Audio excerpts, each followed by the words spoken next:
আসসালামু আলাইকুম, সবাইকে জানাই শুভ সকাল।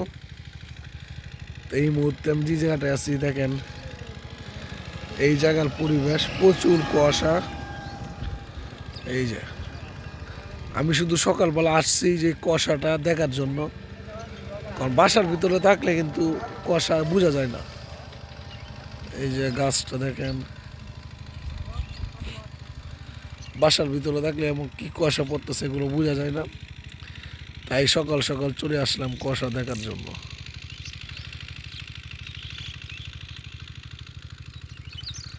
প্রচুর কুয়াশা, সাথে পাখিদের ডাক, একটা মিশিংয়ের আওয়াজ, ভালোই লাগতেছে। অবশ্য আমি শীতের পোশাক পরে আইছি। এই যে ওইদিকে মনে মিশিং পানি হিসতেছে, এগুলো ভুট্টাকে। এই যে এই জায়গাটা দেখেন একদম কিছুই বোঝা যায় না। এই যে আমার সাইকেল,